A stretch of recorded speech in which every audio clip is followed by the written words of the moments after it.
Olá pessoal, bem-vindo ao Future Hacker. Meu nome é André Chaves e temos aqui um convidado que é o Vini Gomi. O Vini, ele é economista, empresário, entusiasta e amante de tecnologia e fanático por esportes. Depois de mais de 15 anos trabalhando no mercado financeiro, na parte de governança corporativa, empresarial, familiar e até alguns investimentos iniciais, decidiu dedicar seu tempo no desenvolvimento de negócios em startups e empresas relacionadas ao esporte e à tecnologia de entretenimento. Bem-vindo ao Future Hacker, Vini. André, obrigado pelo convite. Prazer falar com você. Eu queria, de cara já, que você contasse um pouco, Vini, dessa sua trajetória e quais são os motivadores aí que fizeram você empreender, principalmente nessa área de esporte tech, né? Claro. Fundar uma empresa que trabalha com esporte e tecnologia foi uma decisão que a gente tomou, eu, o Rafa, o Maurício e o Gamboa, fundadores da Sportistics, entre 2017 e 2018.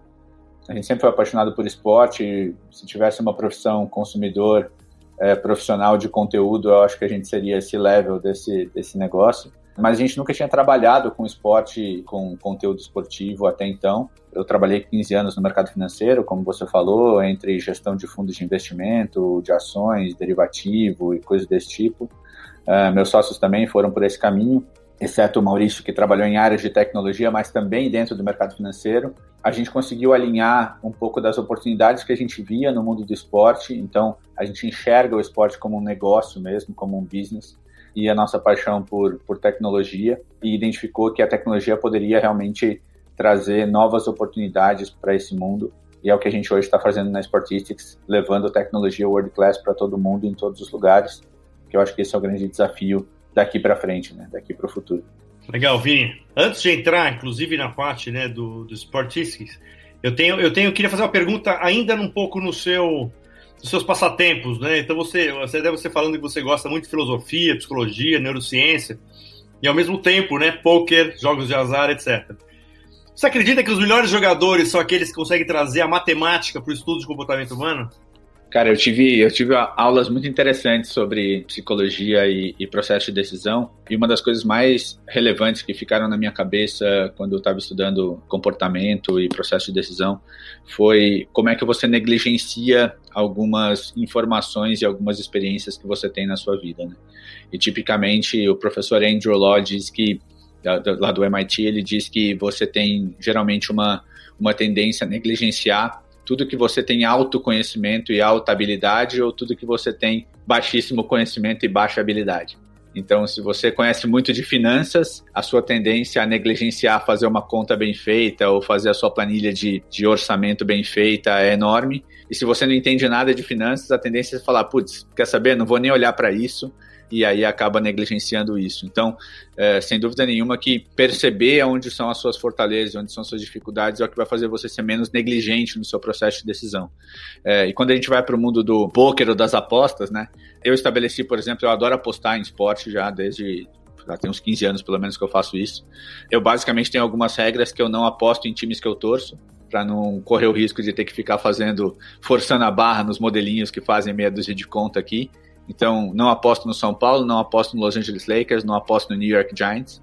Eu sigo o modelo da assimetria, do jeito que ele aparece lá, sem criticar, sem observar. Se eu não estou muito confiante com os números que ele aparece lá, eu coloco menos dinheiro. Basicamente é isso. Tem um pouco de disciplina nesse argumento, e vi bastante isso no poker, né? Uma das coisas que me aproximou do Rafa, inclusive, nessa jornada, o Rafa foi jogador de pôquer num nível muito mais profissional do que eu, mas eu ajudei a fundar uma empresa que fazia eventos privados de pôquer, né, que foi o Live Experience. É muito interessante como saber fazer conta, saber entender qual é o raciocínio por trás daquele esporte, né, daquele esporte da mente, ajuda você a estar em outro patamar no seu processo de decisão. Então você passa a ter um processo de decisão mais simplificado quando você já está com aquelas probabilidades na tua cabeça, né? Basicamente você não vê muita distinção entre inteligência emocional, cognitiva, inteligência racional, acadêmica. Todas essas inteligências precisam estar compostas para poder você ter um bom processo de decisão, seja aí na via empresarial ou nos esportes da mente, né, como você citou. Não, legal. A gente teve até sobre esse tema, nós tivemos aqui uma convidada muito especial, que é a Flávia Ávila, sobre economia comportamental. Exatamente isso, né? O quanto também, teoricamente, o inconsciente ele consegue fazer, né, o blended junto com essas ações racionais.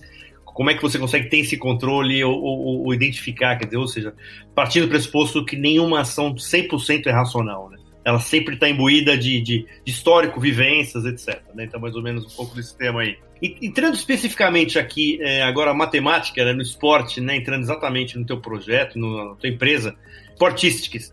Na verdade, é uma plataforma baseada em inteligência artificial, né, que treina algoritmos, né, para assistir e interpretar eventos esportivos, como os humanos fariam, né, através de uma captura autônoma de todos os dados e informações, permitindo a criação de uma nova interatividade com o conteúdo. Espero que eu tenha falado certo exatamente a proposta de valor da tua empresa. Está contratado, pode começar a vender amanhã. Que tipo de interatividade é essa, Vini? Uma analogia interessante que a gente tem usado para poder explicar o que a gente faz aqui é: imagina que você tivesse milhares de seres humanos assistindo um evento esportivo, um jogo de futebol, uma partida de tênis, uma corrida de Stock Car, que cada um desses humanos estivesse observando aquele evento com um viés diferente. Tem um cara analisando o viés técnico, o outro tático, o outro capturando as mídias que foram veiculadas naquele evento, um outro humano olhando para aquilo pelos aspectos físicos, olhando para os melhores momentos e assim por diante. E cada um desses humanos está extraindo algum tipo de informação e pensando em o que aquele conteúdo pode trazer de desdobramento, né? O que a gente fez e vem fazendo na Sportistics é transformar esses olhinhos humanos, na verdade, em algoritmos. Quem decide quais são os olhinhos que vão ser utilizados em cada momento é o nosso usuário, é o nosso cliente. Milhares de olhinhos estão olhando para aquele mesmo conteúdo, mas se você quiser usar os olhinhos de melhores momentos, você escolhe o Hat-Trick, que é uma das nossas ferramentas que identifica melhores momentos de forma autônoma, e a partir do momento que ele está assistindo o jogo, ele vai cortando os melhores momentos de forma autônoma, baseado em uma série de evidências que a gente treinou matematicamente aqui. Ou se você quer escolher os olhinhos de mídia, esses olhinhos vão ficar procurando marcas, logos, inserções digitais naquele conteúdo e te trazendo, por exemplo, um relatório de exposição de marca minuto a minuto, de quais marcas apareceram em cada momento do jogo. Quem escolhe quais são os olhinhos que são utilizados são os nossos clientes, mas esses olhinhos estão tentando fazer às vezes de milhares de humanos que estariam olhando para aquele evento esportivo. No final das contas, o que são esses olhinhos e a maneira como a gente treina esses algoritmos, baseados em inteligência artificial, visão computacional, machine learning, todas essas disciplinas, que são elementos matemáticos que fazem às vezes e melhoram a vida do ser humano que está por trás daquela estratégia e daquela criatividade para escolher quais são os olhinhos que vão ser usados a cada momento do tempo. E deixa eu te fazer uma pergunta assim, um pouco com relação a esse mercado de esporte, né? Existe hoje alguma iniciativa global de um prontuário assim, de atletas com monitoramento em tempo real? Assim, por exemplo, vamos lá, vamos supor que eu tivesse um marketplace onde tem um Cristiano Ronaldo, eu sei exatamente como é que está o estado dele atual, quer dizer, como é que ele até... se tem alguma predisposição, algum problema, etc. Quer dizer, existe hoje alguma coisa mundial que embarque todo esse prontuário dos atletas? Eu acho que não. O que a gente viu crescer bastante nos últimos anos foi a captura de scout, né? Muito impulsionado pela indústria de apostas. Hoje você tem diversas plataformas que literalmente anotam as estatísticas de scout, né? Vou falar scout porque a estatística é mais ampla do que só scout, e que tentam trabalhar a combinação delas para poder ter algum viés, principalmente para o lado do entretenimento e das apostas, mas quando a gente desce um nível mais profundo com relação a identificar propensões de lesão ou propensões de crescimento ou de, como dizem os americanos para o futebol americano, o piso e o teto da capacidade esportiva daquele atleta, né? Isso precisa ser combinado com outros elementos que o scout não consegue identificar. Quando a gente conversa com comissões técnicas, principalmente aquelas que já trabalham com dados há muito tempo, voleibol, futebol americano, tênis de mesa, a gente percebe que as perguntas que as comissões técnicas fazem para os dados, elas nunca são respondidas por scout. porque o scout, na verdade, é o efeito do que você está buscando explicar na atividade daquele atleta. A maneira como toda essa informação está sendo compilada dentro do esporte, ela basicamente precisa de vários elementos, e eu acho que tem algumas plataformas que estão tentando juntar esses elementos, né? Tem uma no Brasil muito interessante chamada Pro Soccer, que faz um pouco dessa consolidação das informações de um time de futebol. Então pega informações da fisiologia, da fisioterapia, do treinamento, do jogo, da nutrição e etc. e vai monitorando como é o comportamento do perfil daquele atleta ao longo do tempo. E agora, mais recentemente, a gente tem visto alguns estudos, principalmente no basquete e beisebol nos Estados Unidos, monitorando fadiga enquanto o jogo está acontecendo, né? Enquanto a partida está acontecendo. E poder dar esse tipo de insight para a comissão técnica e entender como é que esse tipo de informação pode evoluir no processo de tomada de decisão. Muito legal, cara. Entrando, inclusive, nessa parte de inovação dos esportes, né? Quer dizer, existe hoje iniciativas, né, juntando esportes com o esporte real. Foi até uma pergunta que, inclusive, fiz para o Giulianelli, né? Até, inclusive, a pessoa que indicou falar contigo, né? Um super querido aí, falando sobre os exemplos de simuladores de Fórmula 1 numa corrida em tempo real, né? Você acredita que essas tecnologias imersivas, ela pode trazer um novo público, cara? Inclusive até novos pilotos?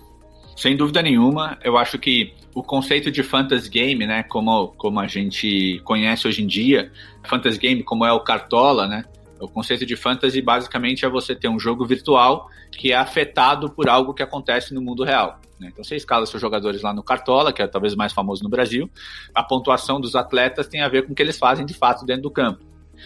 A gente viu uma iniciativa na Europa, na Alemanha, em que o scout dos jogadores mirins até sub-12, sub-9 de uma academia, ele evoluía para você poder ter um game tipo PES ou FIFA, enquanto ele evoluía no treinamento de fato. Então, ele melhorava o skill dele de cabeceio ou de velocidade conforme era o treinamento dele na vida real.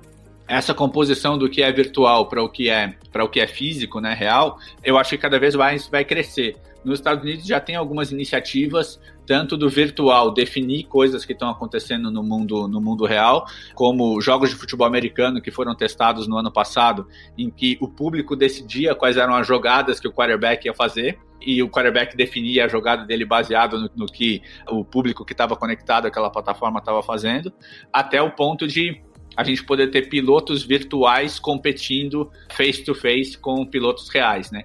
Eu acho que em esportes que tenha uma dinâmica menos conflitante ou menos de contato, a gente vai ver isso acontecer já mais diretamente, como é o caso do automobilismo, como é o caso de esportes de precisão, por exemplo, rally, corridas contra o relógio, ou coisas desse tipo.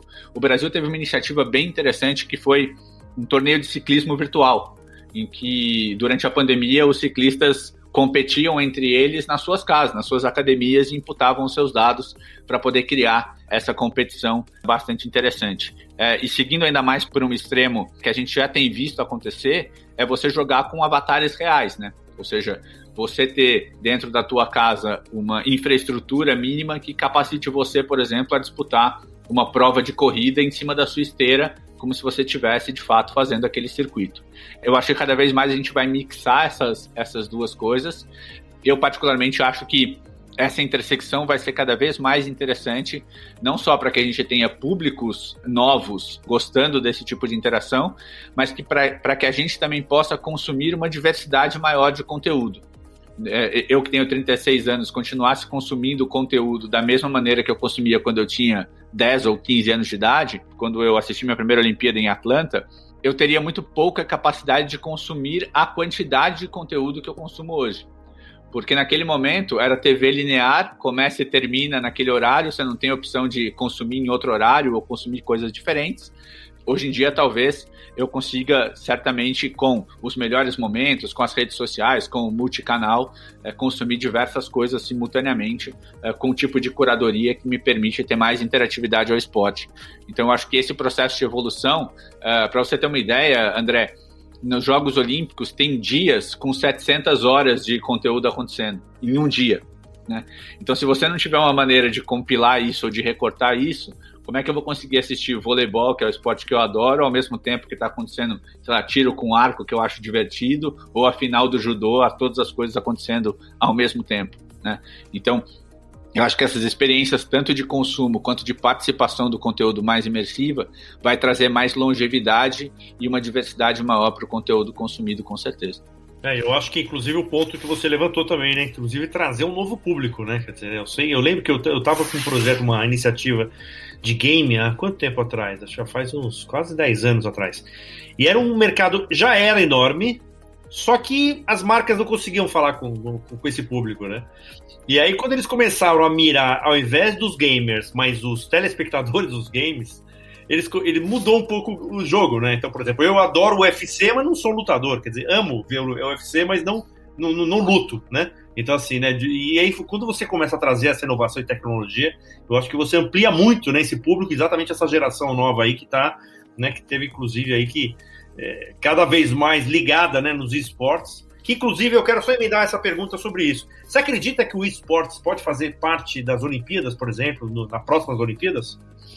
Eu não sei se faz sentido, sendo muito sincero. Ele tem vários elementos de um esporte, tem fã, tem torcida, tem treinamento, tem atleta, mas para mim é muito parecido com o esporte de inverno, por exemplo, sabe? Forçar a barra para o esqui estar no mesmo lugar da maratona ou do polo aquático, talvez valha a pena ter uma Olimpíada com todas as modalidades, vou colocar entre aspas aqui, de esportes, dedicada a isso. Tem relevância suficiente para poder isso ter uma dedicação mais direcionada. Você levantou um ponto muito interessante sobre a conexão das marcas com o público, com a audiência dos esportes, mas cada vez mais a gente está vendo marcas dentro dos jogos, né? Que é uma experiência que o esporte tradicional não tem conseguido fazer nesses anos, que é trazer essa mistura do conteúdo, né? O papo do branded content no sentido bem real da história, né? Então, você jogar, sei lá, Free Fire e poder comprar uma cerveja Budweiser dentro do Free Fire é uma coisa que não se imagina dentro do basquete, ou do voleibol, ou do futsal, sei lá. Um pouco diferente disso acontecer. Talvez a experiência mais elevada que a gente tenha dessa dinâmica é a Budweiser comprando direitos da NBA. Mas mesmo assim está muito distante de você ter a loja do Boticário num eSport ou algo desse tipo, né? Ou você poder comprar um carro no GTA, que de fato você comprou o carro da BMW ou da Volkswagen e está andando com aquele carro sendo seu, né? Eu acho que essa é uma experiência completamente diferente dessa interlocução entre marcas e o jogo em si, mas a coisa mais interessante para mim na questão dos esportes é que não tem a ver com uma substituição aos esportes tradicionais, né? Os esportes que a gente consome tradicionalmente. Ele tem a ver com uma complementariedade do esporte tradicional. Eu jogava vôlei quando eu era mais alto, né? Porque quando eu era criança eu já tinha essa altura, então quando eu era mais alto eu jogava voleibol. E eu tive esse papo com a minha ex-técnica, e ela falou que o processo de iniciação de voleibol, quando você tem lá 7, 8 anos de idade, se for igual ao que era na minha época, 30 anos atrás, é um caos. A criança de 7, 8 anos não tem o menor saco de ficar fazendo 200 manchetes na parede, 300 toques na parede, quer dizer, não existe mais isso. Mas quando você aproxima a tecnologia dessa realidade, talvez a criança filmar com o seu smartphone os seus 300 toques na parede e ter lá, olha, aqui o seu cotovelo não flexionou do jeito mais correto, ou o teu toque poderia ser um pouco mais prolongado, ou contar as bolas, ou poder publicar isso na rede social, no Reels do Instagram, traz uma experiência em que você não deixa de lado a prática esportiva física, a formação do esporte, que não tem só a ver com saúde, tem a ver com sociabilização e etc., mas isso se compõe, talvez, a maior necessidade que a gente encontra hoje na nossa sociedade, que é viver em comunidade. Quando eu jogo Free Fire, ou quando eu jogo Call of Duty, eu faço parte de uma comunidade. Ou quando eu assisto aquilo, ou quando eu jogo recreativamente, olha como a gente está vendo os movimentos das game houses, né? Aluga uma casa, todos os atletas moram naquele lugar e eles estão convivendo enquanto estão treinando, enquanto estão competindo, enquanto estão crescendo intelectualmente e como seres humanos. Eu acho que é interessante a gente observar que o movimento dos esportes não é um movimento contrário ao do esporte. É um movimento que complementa aquilo que o esporte tem feito se perder no meio do caminho. O conceito de comunidade, o conceito de socialização, de crescimento e projeção social. O meu afilhado que tem 9 anos tem um canal no YouTube para comentar jogos de games que eu nunca vi na minha vida, sabe? Tem 9 anos de idade, cara. Ele não almeja, joga futebol numa escolinha de futebol, ao vivo. Mas ele não almeja ser o Cristiano Ronaldo, ele almeja ser um gamer, ele almeja ser um youtuber, sabe? Tem muito mais a ver, talvez, com o conceito de comunidade e de presença relevante dentro de um clã do que propriamente está fazendo frente aos esportes tradicionais. Eu acho que a gente está suprindo uma carência que os esportes tradicionais não estão entregando em termos de conteúdo e em termos de presença dentro da sociedade. Inclusive, foi muito legal. Inclusive, a gente teve aqui até um entrevistado muito especial, que foi o Eduardo Kim, né, que é da Vivocade, e ele falando exatamente uma coisa que pouco se fala, da inclusão de atletas, de gente que é muito de uma vida social muito sofrida, e o esporte como um trabalho de inclusão. Todo mundo normalmente fala do game como a violência do game, quer dizer, mas não levanta esse aspecto do que exatamente o que você falou, quer dizer, essas concentrações que estão fazendo o trabalho e dando alimentação e outra coisa, você está mudando a história da vida, né, da família dessa pessoa. Então é um tema pouco falado, que é esse trabalho de inclusão dos jovens, né, de comunidade, etc., pelo eSports, né? É o que o esporte tradicional sempre fez, né? Isso se perdeu, de certa forma. É aquela história de que poder não tem vácuo, né? Então, se aparecer um espaço de poder, alguém vai ocupar. Nesse caso, os games acabaram ocupando bem esse espaço, complementares aos esportes tradicionais, sem dúvida nenhuma. Perfeito. Pessoal, vamos aqui finalizar aqui o primeiro bloco. Um papo ótimo aqui com o Vini Gomi. E aí a gente vai entrar um pouquinho mais de futuro aí, logo mais no segundo episódio. Até mais, pessoal. Future Hacker. Life. Path. Future.